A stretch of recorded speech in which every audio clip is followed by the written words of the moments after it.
Buenos días. Ánimo, ánimo.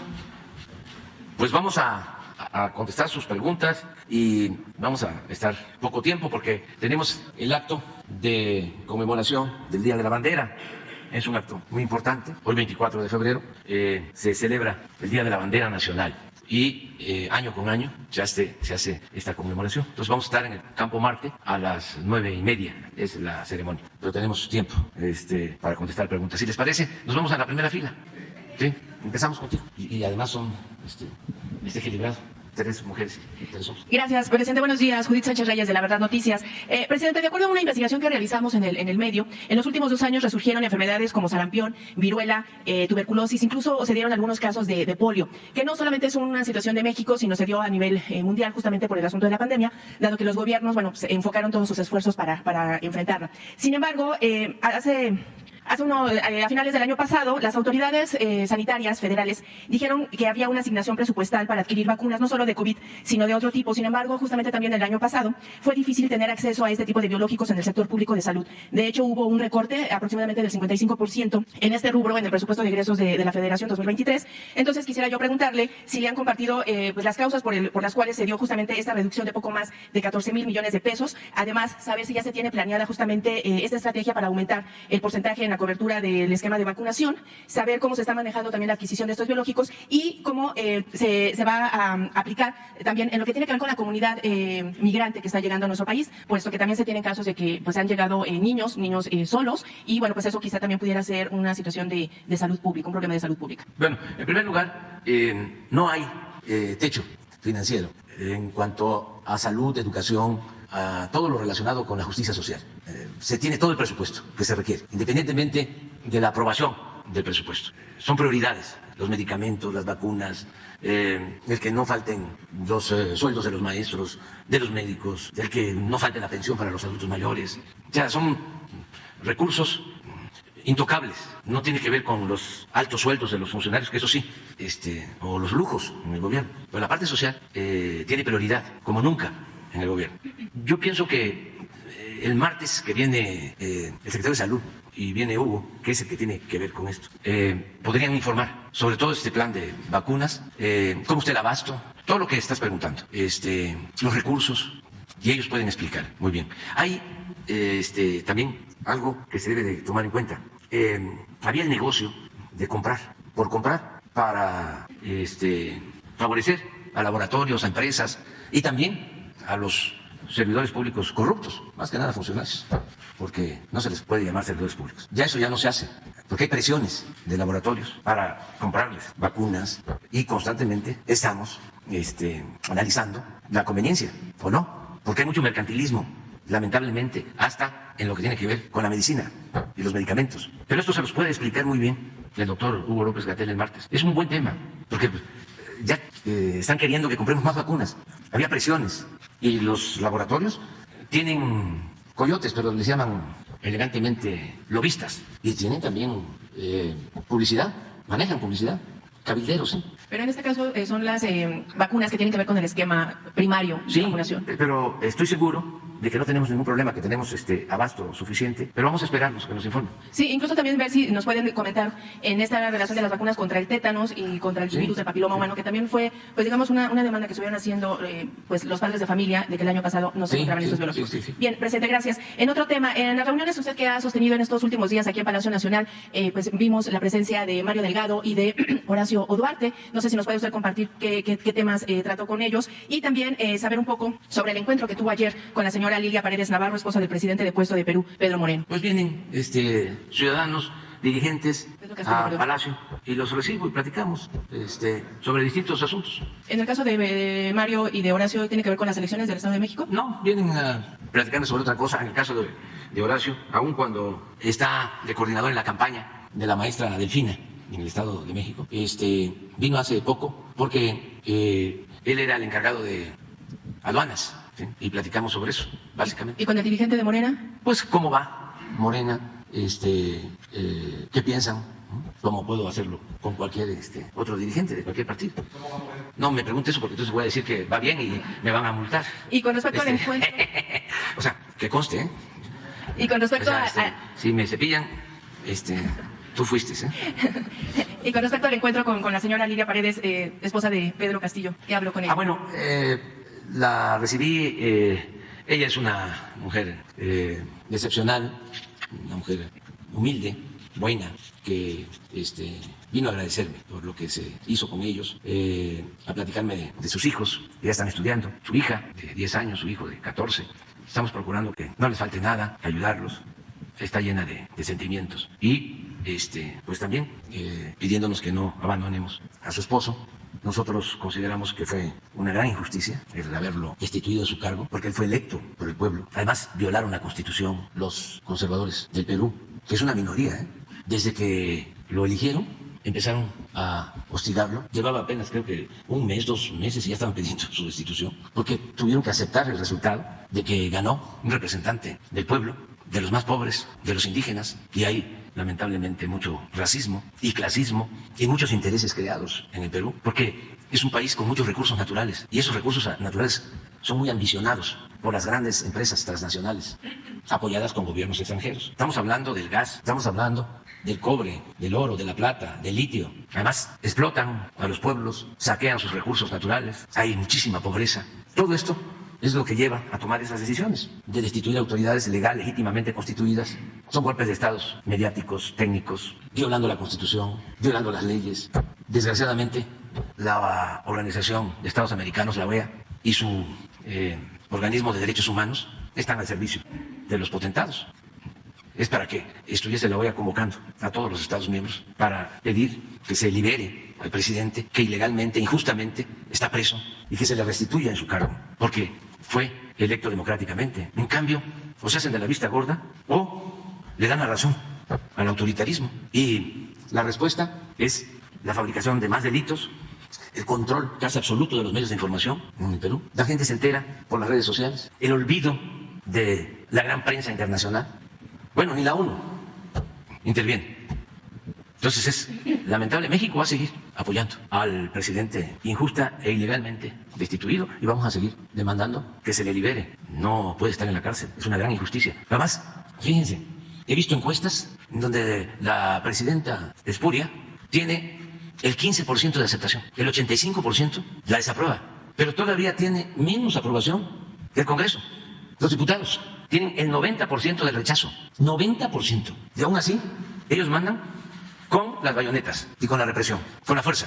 Ya van más de 60 asesinados. Y en esas mismas encuestas, la mayoría de la gente del Perú está pidiendo que se convoque de inmediato a elecciones, que sea el pueblo el que decida. Pues estamos hablando de mayoría, es el 80, 90%.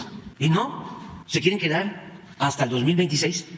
Entonces, muy lamentable, ¿no?, que esto esté sucediendo y no puede uno callar ante la injusticia. Nosotros vamos a seguir apoyando a la señora presidente Pedro Castillo. Y a eso vino y la abracé, ¿no?, y expresé mi solidaridad con el pueblo del Perú, sobre todo con el pueblo humilde, pobre, indígena, humillado. Bien, presidente, finalmente, hace unos días en Zacatecas, alumnos, maestros y personal administrativo realizaron una marcha para pedir mayor seguridad. Hay que recordar que en esta entidad, en las últimas fechas, se ha dado la desaparición de jóvenes universitarios y de jóvenes en general, y bueno, también lamentablemente el asesinato de ellos. Preguntarle cuál es su lectura ante este reclamo y cuál sería su respuesta ante esta manifestación. Pues que, primero, que tienen derecho a hacerlo, hay que garantizar la libertad de manifestación y informarles que estamos haciendo todo lo que nos corresponde, todo, para garantizar la paz en Zacatecas y en todo el país, todos los días, desde las 6 de la mañana, estamos atendiendo. ¿Hay alguna estrategia en específico para esta entidad, tomando en cuenta estos casos? Estamos con presencia de la Guardia Nacional, combatiendo la violencia y la impunidad. No hemos dejado solo al pueblo de Zacatecas ni al pueblo de Guanajuato, estamos trabajando. El asunto es que estas bandas pues echaron raíces. Pues esto es el fruto podrido de lo de, ¿cómo se llama?, que está siendo juzgado en Estados Unidos, García Luna y de sus jefes. Esto fue lo que dejaron. Y ahí vamos, poco a poco. Tenemos ventajas, porque aun cuando ya es un mal que dejaron avanzar mucho, que lo promovieron pues con el contubernio de autoridades y delincuencia, con la corrupción, como está quedando de manifiesto, tenemos la ventaja que al no permitir la asociación delictuosa entre autoridades y delincuencia, se avanza. Ese es un elemento bueno, a favor. Otro es atender las causas, que no se hacía. Se abandonó al pueblo, se abandonó a la gente humilde, creció la desintegración de las familias, creció la pobreza, se abandonó a los jóvenes. Todo eso es lo que estamos atendiendo. Presidente, en ese sentido, usted entonces coincide con las declaraciones del senador Ricardo Monreal de que justamente este caso de Genaro García Luna pues demuestra que había un narcoestado aquí en México. Sí, ¿Se está pues combatiendo? es evidente. ¿Se está combatiendo ahora? Sí, no existe. ¿Ya no existe esa relación? No, porque no estamos nosotros asociados o involucrados con el narcotráfico. Somos distintos, somos diferentes. Ayer me dio mucho gusto, la verdad, lo digo de manera sincera, de que ya los periodistas que tenían una actitud de defensa a el autoritarismo y a la estrategia de mátalos en caliente, incluso de protección a lo que hizo Calderón, ya están cambiando de parecer. Te mandé ayer un fragmento de una mesa redonda, ¿cómo se llama? El tercer grado, de Televisa, que ahí siempre defendían pues, la estrategia de mano dura, pensando que se puede enfrentar la violencia con la violencia y el mal con el mal. Ahora ya empezaron a rectificar, y eso es muy bueno. Es de sabios cambiar de opinión. Lo que está mal es la ceguera, el aferrarse, ¿no? Y no ser autocríticos, caer en la autocomplacencia. Pero ya estoy viendo. ¿No tienes ahí un fragmentito? Mire, párame. Este es Sergio Sarmiento. Porque los van parando, los voy a ir mencionando, pero porque es interesante que por primera vez están ellos pues prácticamente ofreciendo una disculpa y se los tiene uno que reconocer.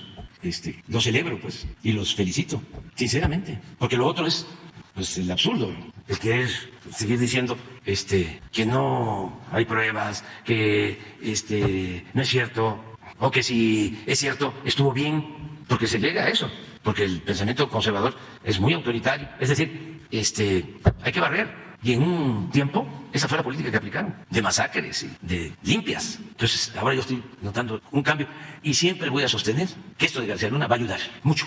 Porque también se metieron, queda muy mal México, ¿no? Como si García Luna fuese México. O Calderón fuese México. Ninguna autoridad, por poderosa que sea, se puede comparar a México, a la grandeza de nuestra patria. Ninguna autoridad, ningún presidente.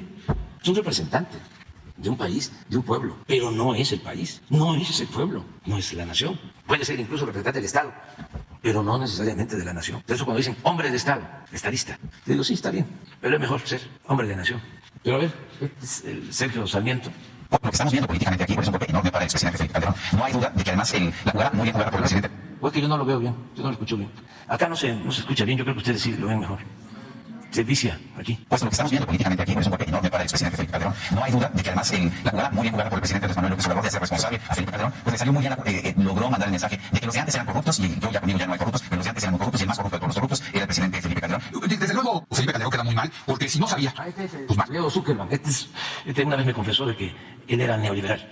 O sea, sí, yo soy neoliberal. Yo digo, pues está bien, ¿no? Sigue tu camino. Pero él mismo así con mucho orgullo. y si se sabía, era los peores, ¿no? Entonces, por donde lo veas, Es que es interesante lo que dice. presidente Felipe Calderón. Desde luego, Felipe Calderón queda muy mal, porque si no sabía, pues mal. Y si se sabía, era los peores, ¿no? Entonces, por donde lo veas, es un golpe durísimo a Felipe Calderón. Lo que escribió Felipe Calderón: como presidente de México luché con toda determinación y contra la delincuencia. Jamás negocié ni traté con criminales. ¿En serio? ¿Lo sigue creyendo? ¿Hay alguien que lo crea todavía hoy? Ahora de su respuesta. Riva Palacio. Raimundo Riva Palacio. ¿Tienes lo que dice? Ahora de su respuesta no, la respuesta tiene que ver con que lo noqueó el veredicto. Y que él debía de haber escrito algo explicando, asumiendo la responsabilidad política, pero sí responsable, como jefe del Ejecutivo. Porque esa es su respuesta. No sé si se escucha bien, o sea. Sí, es que es muy interesante lo que él dice. Habla de la respuesta de Felipe Calderón y cuestiona la forma en que responde Calderón, que le dice, ¿por qué no explica sobre sus vínculos o su relación con García Luna? A ver si se puede. Política, pero sí responsable, como jefe del Ejecutivo. Entonces, su respuesta, de entrada, y lo mantuvo y le dio la razón en todos estos aspectos intestinos con el CISEN, con la Procuraduría, con el Ejército, en donde siempre decantó hacia él. Entonces sí tiene él una responsabilidad política y sí tiene, o sea, sí es absolutamente legítimo que se le exija una explicación. Sí se escuchó, ¿no? Sí, lo que está planteando. Sí, así, porque hace unos días él decía que se juzgaba a México, y qué bueno que cambió de opinión, ¿no? Pues, pero es parte, ¿no?, de lo mismo. Adelante, vamos. Presidente, buenos días. Iván Saldaña, del Heraldo de México. Dos temas. Primero, preguntarle El PAN, presidente, se deslindó ayer de Genaro García Luna. Dice que él nunca fue militante, Genaro García Luna, que no fue militante de ellos, y también Santiago Krill dijo que como secretario de Gobernación no tenía trato con él, e incluso ya lo llama que pasó de el superpolicía a ser el supertraidor de México. Preguntarle también si a partir del fallo que declara culpable a Genaro García Luna, se dice que la Fiscalía ya están empezando con el tema de la investigación al círculo cercano de García Luna en México. ¿Es necesario en ese círculo cercano también que llegue a, pues el círculo cercano básicamente, pues su jefe era el expresidente Felipe Calderón, era su secretario de Seguridad? ¿También debería de llegar esa investigación a ellos directamente, a Vicente Fox también? Pues miren, también celebro que después de un tiempo, porque se quedaron como pasmados, ya empezaron a manifestarse, ¿no? En este caso, los dirigentes del PAN, acerca de que si es militante o no García Luna. Pues eso no es lo fundamental. Lo fundamental es que fue hombre clave para enfrentar la delincuencia y se asoció a la delincuencia con Fox, que si era militante del PAN, o solo que ya no sea militante Fox del PAN, o era a lo mejor de Morena, ¿no? Y fue secretario de Seguridad Pública de Calderón, y de acuerdo a la Constitución, a las leyes, el titular del Ejecutivo nombra a sus secretarios, depende del presidente, el secretario de Seguridad, en este caso. Y Calderón pues también llegó al gobierno impulsado por el PAN. Pero bueno, entiendo que es una situación difícil para ellos y que es también una oportunidad. ¿No hay manera de desligarse de García Luna? No se puede. ¿Cómo? No, tendrían que pedir la investigación a fondo, que se profundice y pedir a García Luna que informe cómo era su relación con Fox y cómo era su relación con Calderón. Porque todavía hay tiempo para que García Luna actúe como testigo, protegido o el equivalente. No solo porque puede lograr que le disminuyan el tiempo de estancia en la cárcel, sino por su contribución a sanear, a purificar la vida pública de México. Y para que no se vuelva a repetir, que nadie en ningún nivel de la escala pública se atreva a entrar en contubernio con la delincuencia organizada y con la delincuencia de cuello blanco, que se separen, que se deslinde lo que es la responsabilidad pública de los intereses económicos, de los intereses producto del influyentismo, de la ilegalidad. Es que eso es una gran contribución para el futuro de la vida pública del país, para nuestra generación y para los que vienen detrás de nosotros. Presidente, ¿y qué responsabilidad tiene o debe de tener el exsecretario de Gobernación con Vicente Fox, Santiago Krill, sobre el tema? Porque dice que él no tenía trato y pues básicamente antes el secretario de Gobernación era el segundo del presidente. Mira, hay muchas cosas.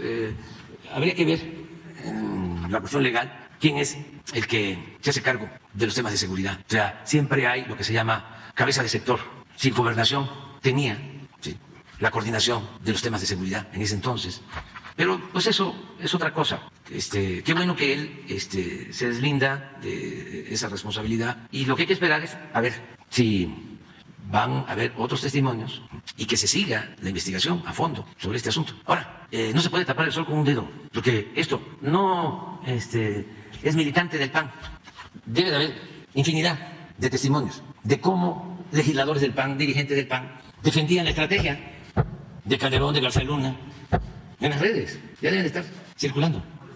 Sí, o sea, pero Manuel Espino dice que le advirtió a Felipe Calderón. Sí, y hay otros testimonios. El general Ángeles, sí, sostiene eso, y otros.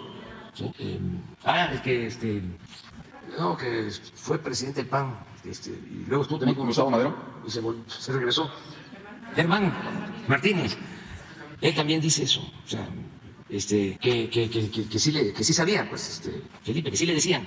Ya me acordé. El que estaba de secretario de Gobernación, primero, que fue gobernador de Jalisco, Ramírez Acuña, eso es lo que dice Germán, le advirtió a Calderón que no era correcta la estrategia y que había que tener cuidado. No sé si menciona de lo que hacía García Luna y este grupo. O sea, pero hay muchísimos testimonios de estos. Sin embargo, hay que esperarnos. Todavía van a salir más cosas. Y sobre lo que le preguntaba, presidente, de este fallo en Estados Unidos, de que es culpable, ¿es un elemento tangible para proceder en México contra el círculo cercano de...? Sí, y también es una llamada de atención para la justicia mexicana, porque se debió juzgar aquí. Nosotros tuvimos elementos, se presentaron, ya lo habían detenido, pero sobre todo la desconfianza, ya no tanto ahora en el Ejecutivo, sino la desconfianza que hay en el Poder Judicial. O sea, el Poder Judicial necesita reformarse. Es que, por ejemplo, el que los jueces dejen libres por cuestiones formales a delincuentes. Lo que pasó en el caso de Caro Quintero, un sabalazo. Y nosotros tenemos que estar cuidando eso. ¿Cómo que lo sueltan? Ya después cambian, ¿no?, la resolución. Sí, pero ya se fue. Y todavía, esto que sucedió el día que están juzgando a Genaro García Luna, y un juez, un magistrado, ordena que se descongelen las cuentas de su esposa, de García Luna. Y le estoy pidiendo, con todo respeto, a la presidenta de la Suprema Corte de Justicia, a los ministros de la Suprema Corte de Justicia, a los consejeros de la Judicatura, que tienen la función de vigilar el buen comportamiento de jueces, de magistrados, de ministros, que expliquen esta situación, que informen, y se quedan callados. ¿Por escrito no lo van a hacer, presidente? No, yo creo que es suficiente, yo creo que sí ven la mañanera. Pero eso no es un asunto de nosotros, es del Ejecutivo, del presidente. Ese es un asunto de su responsabilidad para con los ciudadanos, para con el pueblo.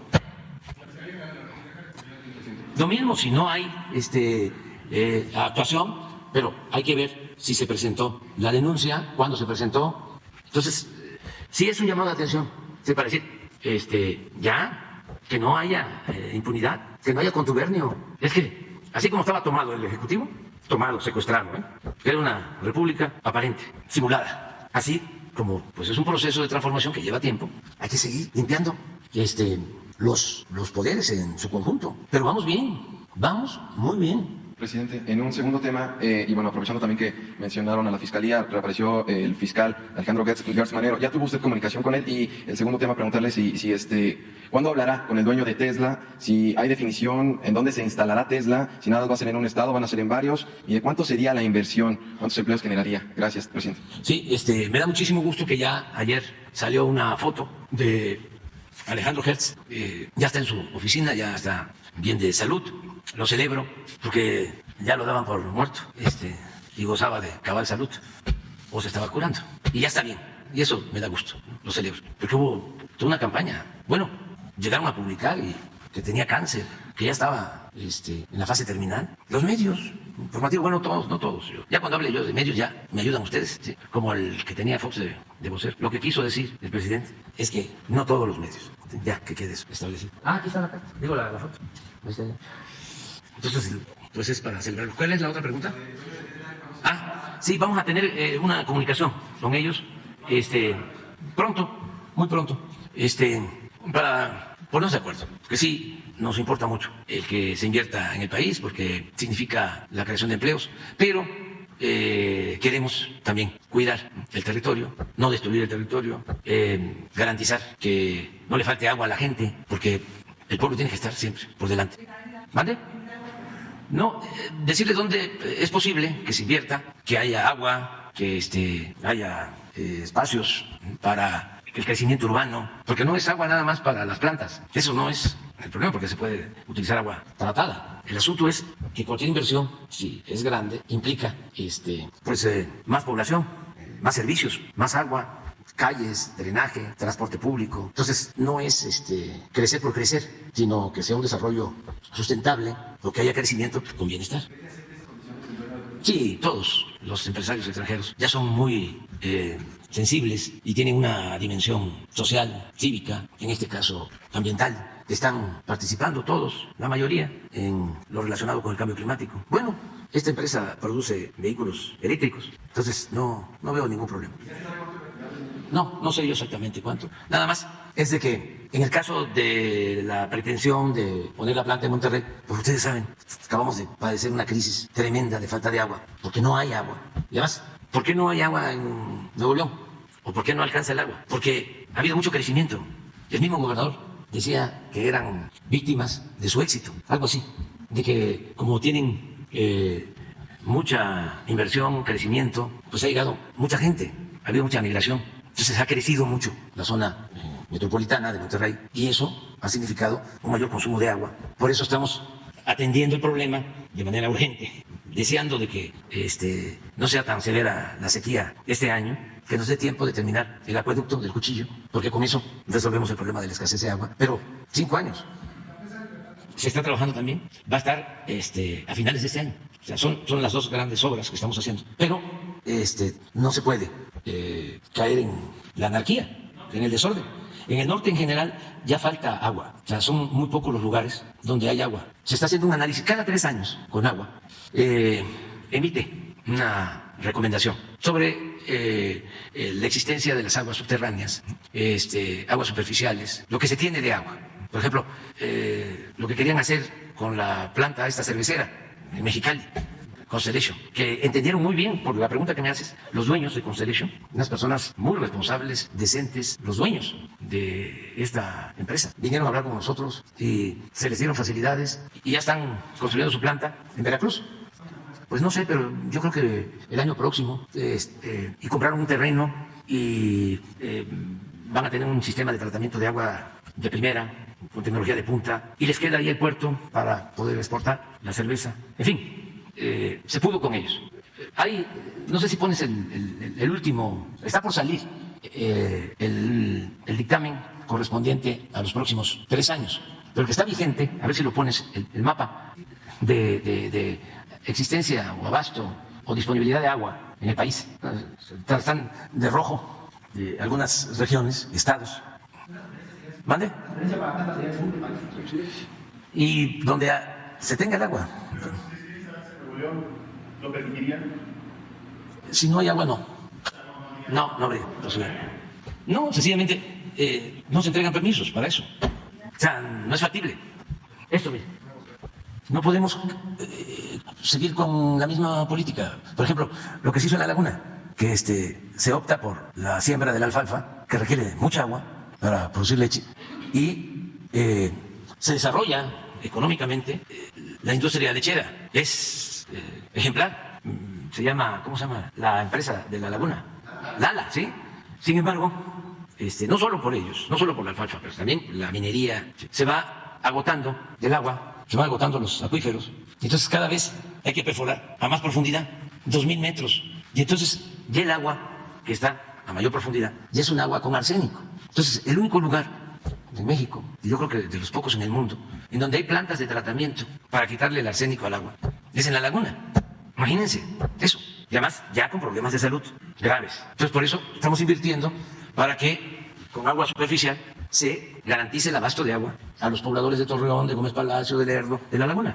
Se llama Agua Saludable para la Laguna. Es una inversión como de 12,000 millones de pesos. Llevar el agua de una presa, tratarla y hacer un acueducto que se está construyendo hacia la laguna. Estamos hablando de como 100 kilómetros de acueductos. Es un poco lo del Cuchillo a Monterrey. Estamos haciendo un segundo acueducto de 100 kilómetros. Pero esa agua, incluso teniendo también químicos, no tiene la misma contaminación que la extraída en los pozos. Entonces, ahí el tratamiento es menor, pues. Está, vamos a decir, dentro de la norma. Entonces, esto es lo que tenemos que cuidar. Y hay otro sobre entidades, sobre estados. Fíjense, ¿dónde les querían la Constellation? Ya habían entregado la culpa solo de la empresa.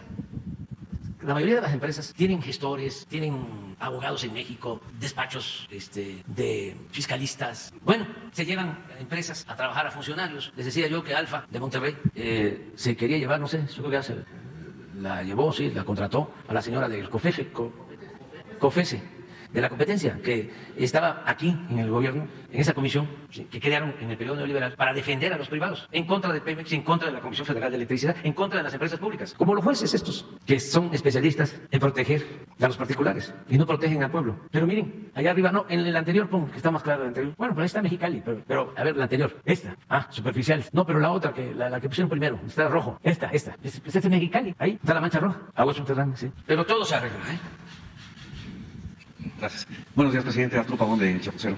Se acaba de publicar, Wanda, en las redes, un supuesto finiquito, o los montos de finiquito de Lorenzo Córdoba, en el que, se toman en cuenta pues el finiquito normal, la compensación, los seguros de separación individual que aporta el patrón y que aporta también el trabajador. Sin embargo, ya salieron a desmentir, supuestamente, porque no se puede saber el monto del ahorro de cada quien, pero el cálculo normal y mínimo que estaría recibiendo este señor serían 9.104.726 pesos de finiquito total, que al parecer va a ser más, porque el diario La Jornada publica que hay un monto monto que rebasa los 16 millones de pesos. Aquí la pregunta es un organismo autónomo, supuestamente, pero no es autónomo del financiamiento de los dineros, porque es dinero que sale de todos nosotros, de los impuestos. Entonces, ¿hay alguna forma en que, pues si hay una reforma del sistema de elecciones, podría ya hacerse que tengan que rendir cuentas claras al pueblo y no mantenerse así en esa autonomía? Pues sí, pero es lo que se está procurando, ¿no?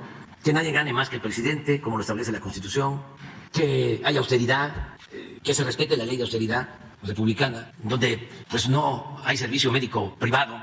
Eso se quitó en nuestro gobierno, porque los funcionarios podíamos ir a una clínica privada y hacernos una cirugía plástica y se pagaba con el presupuesto. Y me consta de un alto funcionario público del Poder Judicial, precisamente, que se arregló la nariz y fue con cargo a ese seguro especial que tenían. Bueno, ese seguro se eliminó en el Poder Ejecutivo, pero hay dependencias que lo mantienen, estos organismos autónomos, porque se ampararon, porque hicieron triquiñuelas. Lo que explicaba aquí Pablo Gómez cuando vino, de cómo le hicieron para ganar más que el presidente, violando lo que establece la Constitución. Ellos mismos se dieron amparos. El caso del ahorro, aquí se suspendió, pero en otras partes se siguió manteniendo. ¿En qué consiste lo del ahorro? En que si se gana, como el señor Córdoba, que debe estar ganando como 250,000 pesos más o menos, entonces ahorra un 10%, 25,000 pesos. Y de ese fondo del presupuesto le aporta otros 25, de modo que ya ahorró 50,000 al mes. Cuando termina, como ahora que va a terminar, así era antes, no sé si ellos tienen este mismo sistema, es muy probable, se llevan todo ese ahorro. Eso existía. Entonces eso pudimos quitarlo, pero no en todos lados, porque se ampararon. Yo tengo que hacer una revisión de nuevo de todas las modificaciones que hicieron a la ley de austeridad y a lo que tiene que ver con el cobro de los sueldos elevadísimos. Si avanzamos, por ejemplo, ahora que estuvo el de Banobra, director Jorge Mendoza, que además es un buen funcionario, un buen servidor público, salió lo de que cuando Calderón llega a Banobra, lo primero que hace, pero al mes de haber llegado, es otorgarse un crédito, porque los empleados de Banobra tenían esa prestación. Sí, tú me lo aclaraste, de que tenía que haber pasado un tiempo, pero lo primero que hizo fue eso. Cuando se dio cuenta, o que empezaron a cuestionarlo, ya hizo una transferencia a un banco privado, que por cierto estaba ahí un funcionario Molinar, no el finado, sino un hermano después que le ayudó a hacer el traslado del crédito en un banco. Entonces todas esas cosas, bueno, tuvimos éxito también quitando las pensiones de los expresidentes. Por eso Fox anda ahí de mal humor. Pero eso sí se avanzó porque era un abuso. ¿Saben que recibían en total 5 millones de pesos mensuales? Porque no era nada más el sueldo de ellos, que era el equivalente a lo que ganaba un secretario, que no es lo que ganan ahora, sino era más, con todas las prestaciones, viáticos y personal administrativo a su servicio. Llegaron a tener cada uno 100 servidores, la mitad militares, de 40 a 50 militares, o sea, un general más jefes y soldados. O sea, la suma de todo implicaba como 5 millones de pesos. Entonces, eso sí se pudo. Y otras cosas más. Por eso, pues nos alcanza el presupuesto, porque hay ahorros. Pero hay que seguir. La austeridad no es un asunto administrativo, es un asunto de principios. No puede haber gobierno rico con pueblo pobre. Y también, cuando se cometen esos excesos, es porque está de por medio la corrupción. Alegaban, ¿no? Decían, no, es que si no se les paga bien, se van a corromper.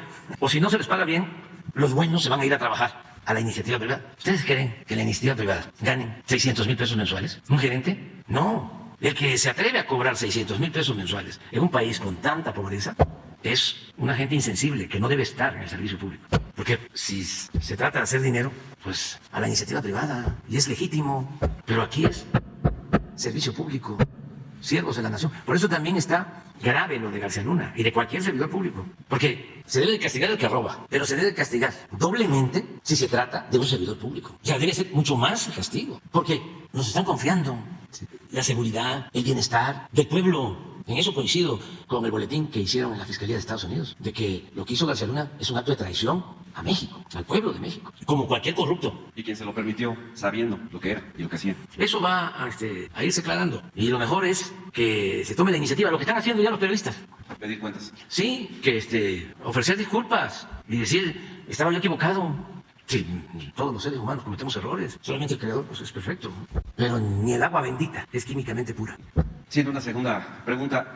¿Había alguna manera, ya como lo denunciaba Pablo Gómez la vez anterior que intervino, en que pues están atados de manos ante el Poder Judicial porque pues se les ordena que tienen que descongelar lo que ellos habían descubierto y habían congelado? Pues las cuentas de la esposa de García Luna, las cuentas de Cárdenas Palomino, aquel superpolicía que pues estuvo torturando a muchos, como a Israel Vallarta. ¿Hay alguna manera de poder hacer una iniciativa en que se le den facultades ejecutorias a la UIF para que también sea autónomo y no tenga que depender de estas decisiones de la Suprema Corte de Justicia, como dijera Gutiérrez Vivo? No se puede, porque tiene que haber el equilibrio, la separación, la independencia de poderes, y el Poder Judicial tiene que cumplir con lo que establece la Constitución, las leyes, garantizar los derechos individuales. Lo que se tiene que hacer es que los jueces, los encargados de la impartición de la justicia, sean gentes íntegras, no corruptos. Ahí está el fondo, no son las instituciones, son quienes representan a las instituciones, ¿no? Entonces hay que seguir limpiando. También, si se descongela la cuenta, no significa de que ya se les exoneró. Ese es un procedimiento legal, pero el juicio continúa. Hay denuncias penales. Y está la denuncia de carácter civil en Florida, porque allá tienen todos los bienes que presuntamente surgieron de los contratos y de todo el dinero mal habido. Esa es una denuncia que está ahí, donde está la empresa de García Luna y su señora esposa y sus socios y otras personas. Bueno, ya se dio a conocer aquí. Y se habla de un presunto también desfalco de $700 millones, que son departamentos, ¿no?, en zonas residenciales en Miami, y casas, y yates, y automóviles, motocicletas, en fin. Pero eso todavía va a continuar. ¿Testigo protegido en nuestro país? Tiene la posibilidad de hacerlo allá. Sí, también, pero tiene que agotarse, ¿no?, el procedimiento en Estados Unidos. Yo creo que no. Yo creo que, además, lo más conveniente sería que esperáramos, ¿no? Es en junio, o sea, todavía hay tiempo. Y él no ha hablado. Y el abogado, cuando salió, después de que lo juzgaron, salió a decir de que pedía tiempo para que García Luna o su esposa hablaran. Y es muy probable que apelen, que presenten recursos de cualquier tipo. Lo ideal sería que estuviese en disposición de aportar información, más información. Y esto, repito, no solo podría significar menos años de cárcel, sino nos ayudaría mucho a conocer todo, el modus operandi, que quedara clarísimo para que nunca más volviera a suceder. Y también hay un senador republicano que está pidiendo información a las agencias, o mejor dicho, quiere que las agencias de Estados Unidos informen cuál era la relación que tenían con García Luna y desde cuándo empezaron a conocer que García Luna actuaba de manera ilegal. Es el Senado de Estados Unidos, porque también eso es lo otro. Así como es poco creíble, ¿por qué no pones el organigrama de que solo es, un grupo, un cartel, como ellos le llaman? Así nada más, aislado, como en el limbo. ¿Dónde están las autoridades de los dos países de mayor nivel o del mismo nivel? No sabían o sí sabían. Entonces vale más la verdad, que nos hará libres. ¿No tienes por ahí el...? Y bueno, ya rapidísimo, presidente, nada más cambiando un poquito el tema. Ante la migración que hay de estadounidenses y de otros países, incluso de Europa, hacia México por las condiciones en que ven ellos que se vive aquí en nuestro país y que pues, nos llena de orgullo. Sin embargo, no nada más es una afectación económica que ya lo resolverá la jefa de gobierno y las autoridades de las ciudades en donde sucede esto, pero empieza una campaña de odio de algunos vecinos originarios que empiezan a pegar algunos stickers, etiquetas, calcomanías en diferentes mobiliarios de los barrios, por ejemplo, de la Condesa, de la colonia Roma, donde dice que se que se regresen a su casa, incluso en inglés, con pues algunas palabras altisonantes. Pues no debe de hacerse. ¿Cuál sería su No, mensaje? que no debe de hacerse. Diría que es hasta pecado social. Ya nada más para terminar con eso. Que lean la Biblia, para que vean lo que se dice sobre el trato que se le debe dar al forastero, al migrante. Cómo se le tiene que tener consideraciones, protegerlo. Además, todos somos migrantes, todos. Y tenemos que ir hacia la fraternidad universal. ¿Cómo vamos a protestar si maltratan a nuestros migrantes en Estados Unidos y si nosotros hacemos lo mismo aquí? ¿Con qué autoridad? Además, es injusto, no es correcto. Además, México es la casa de todos. Esta ciudad, en especial, es la ciudad de los encuentros. Aquí hemos llegado de todas partes. Y esta es una ciudad muy fraterna, muy solidaria, esta Ciudad de México. Imagínense, yo tabasqueño, de Tepetitán, Macuspana, y me permitieron que yo gobernara la Ciudad de México. No, esta es una ciudad muy fraterna, muy solidaria. Pero eso es lo que explicaba. Bueno, está bien. Pues fue un poco lo que dio a conocer la Fiscalía en Estados Unidos. Pero bueno, y para arriba, y junto, o enfrente. ¿Qué? Pues hay que limpiar. Y de arriba para abajo. Entonces es muy bueno lo que está sucediendo, porque algunos pueden decir, ay, qué vergüenza, ¿no? O lo que decían algunos periodistas al principio, se está juzgando a México, la señora Casas. Sí, se está juzgando, no. Como dice coloquialmente, a mí que me revisen. Bueno, vámonos. Una más, se van a quedar 10 horas. Sí, corazoncito, mira, vamos a hacer un acuerdo. Vamos a hacer un acuerdo. No, sí, porque incluso se quedó pendiente Berenice. Sí, ya, ustedes dos, ¿no? Y ustedes se van por lista, ¿no? Las dos ellas se la dan. Sí. Bueno, vámonos al acto de la bandera. Pues ya lleva mucho tiempo eso ya. Ya no, ahora sí que como dirían ustedes, no es nota, ya no es nota. ¿O sí es nota? Sí, eso, muy lamentable. Muy lamentable. Un abrazo a los pobladores de Ixhuatlán, de cerca de Coatzacoalcos. Hubo esta explosión, hay heridos, hay algunos desaparecidos, 5 me informaron el día de hoy, desaparecidos. Y también hubo una explosión con algunos heridos leves en la refinería de Salina Cruz el día de ayer. Coincidió de que teníamos una reunión con todos los gerentes de las refinerías y con el director de Pemex y con la secretaria, Rocío Nale, cuando estos accidentes, sí. No, todavía no.